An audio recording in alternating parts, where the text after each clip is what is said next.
Hello snowboarders of the internet, I'm your host TC, and today I will be reviewing the Libtech Orca.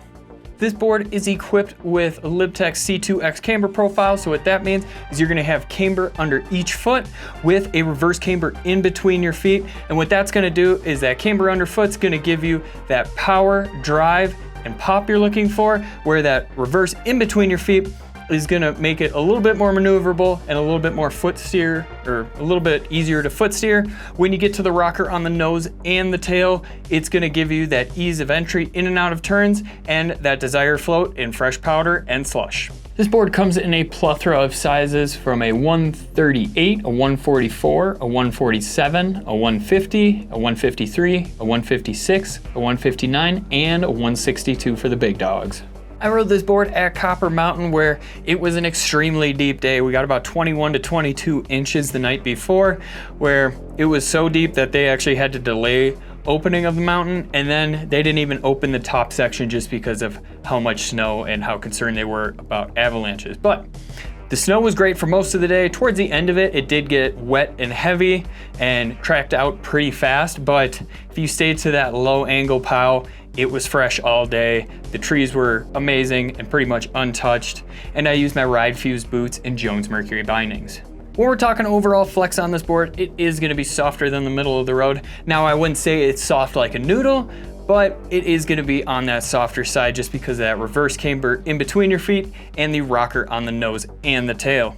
Now, it does have a directional flex to it just because this tail is gonna have a more compact, more aggressive camber zone to it, where the front foot is kind of more mellow and a little bit more drawn out, so that power is going to come from right under that back foot, and that goes straight into stability, where it was a very stable board when you were on that fresh snow or anything like that. Even if it was wet, it was still nice and stable.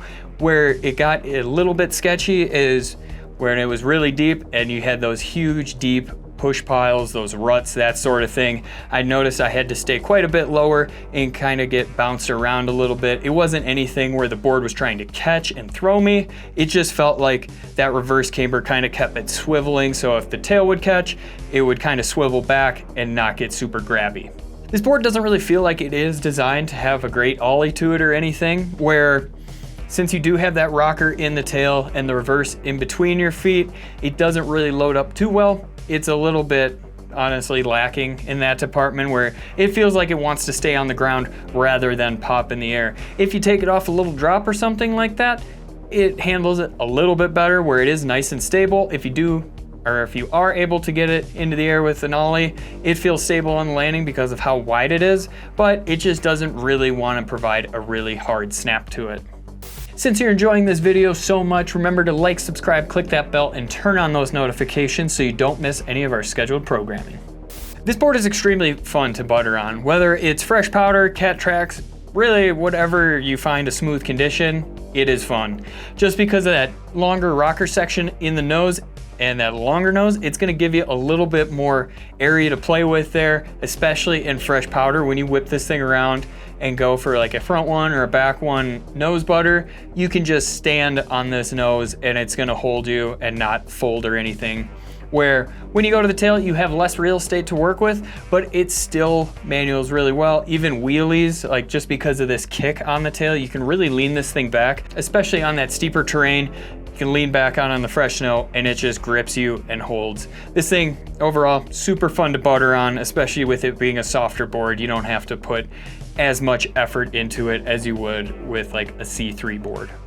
This board carves extremely well in that fresh powder, pretty much what it was made for, where you get into the trees, you get into those tight technical terrain or anything like that.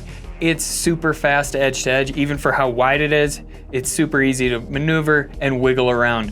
When you get into those medium and larger carves, it will hold up, especially in that fresh snow where it just carves like a dream. In that more beat up snow, as I mentioned before, you're gonna wanna stay lower because you're gonna get bounced around a little bit and it's not gonna have quite as high of a top speed there. I didn't Euro carve it just because it was such a deep day. I did not feel like unstrapping and getting out just because it was deep and I don't think anything's gonna Euro carve through that snow.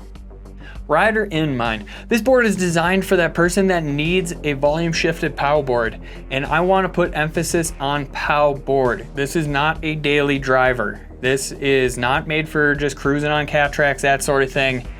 Only take this thing in the fresh POW or that super wet slushy stuff.